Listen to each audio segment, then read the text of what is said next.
button mushrooms, some short pasta, and an egg. I'm going to make you a creamy one-pot pasta for one person in less than 20 minutes. Like all the one-pot pasta recipes on this channel, it's definitely not authentic, probably tasty, and 100% one pot. We're gonna cook and eat with the same fork, same pot. Let's do it. So first we heat up the pot, medium, high heat. And button mushrooms, extremely affordable. You remove the stem because they really add nothing. You can wash your mushrooms, by the way. You just have to do it just before cooking. But the fact that you're searching for one pot recipes for one tells me you're not gonna do it anyway. So let's do it without washing. I say similar size, similar quantity to the pasta because they're gonna shrink. Oh, by the way, I forgot to say, we're gonna do it without a knife just to really minimize the washing. So olive oil in. Once the oil is shimmering, you literally use your palm, you press down on the mushroom. You break it apart, mushroom goes in, same with this one. When I was a college kid, there were so many reasons not to cook, and I wish I started way earlier. Now, I'm eliminating those reasons for you, so you can find the joy of cooking before I did. You can use any mushroom for this, but just for the illusion of creaminess, white button mushroom is, well, it's the cheapest, and it'll make it more aesthetically pleasing somehow. Once we've broken everything, we season very generously with salt. This will help the mushroom release their moisture, because what we're trying to do here is that we're evaporating the water content from the mushrooms to concentrate their flavors, to build flavors for the sauce. Black pepper.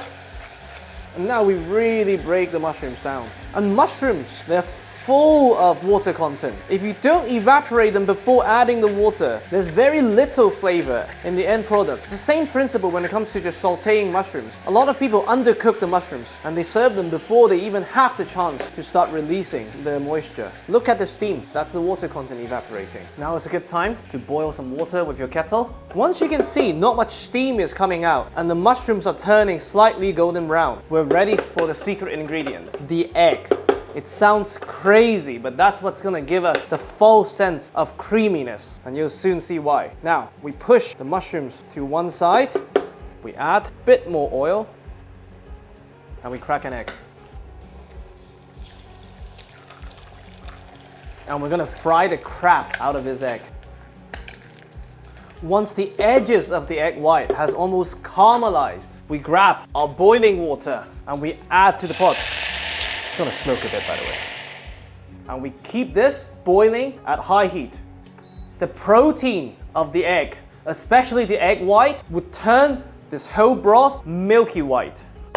After about 5 minutes of vigorous boiling, lower the heat and you reveal the stock that is almost creamy. We take the egg out, thank the egg for its service. I will not judge if you want to eat it. I will. And now, to this beautiful cream-like liquid, we add our short pasta. 50 grams for a starter portion, 70 grams for a main, it's up to you.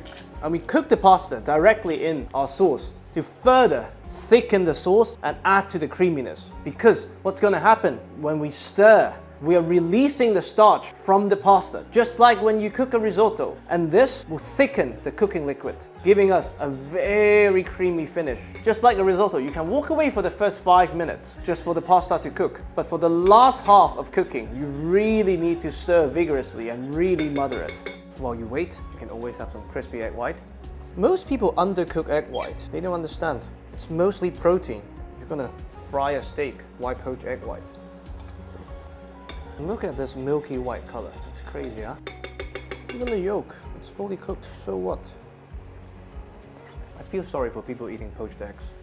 All right, after about 5 minutes and devouring the whole egg, now we mother it. Of course, there are a ton of things you can add to this recipe, but I'm showing you the bare bone version that you could do with one pot in your dorm in 20 minutes. Do it once this way, and the world is your oyster. You can add anything to it afterwards. And again, with most of my no cream or no butter recipes, I'm not bashing cream or butter as ingredients. I'm saying that in the modern kitchen, these two ingredients are often spammed for no reason, and there are much better ways to achieve the desired results without using them. Once you've done it, add your cream, add your butter, do whatever you like. Beautiful.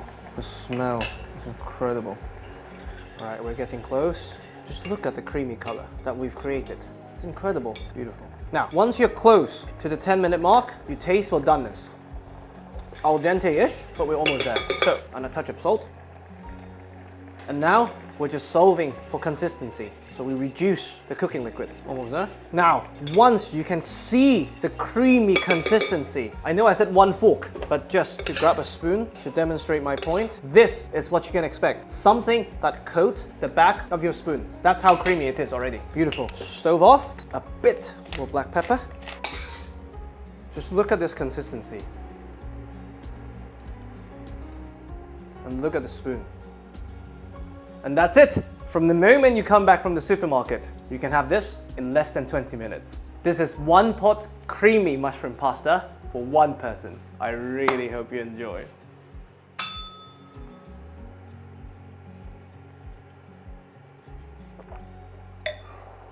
Beautiful.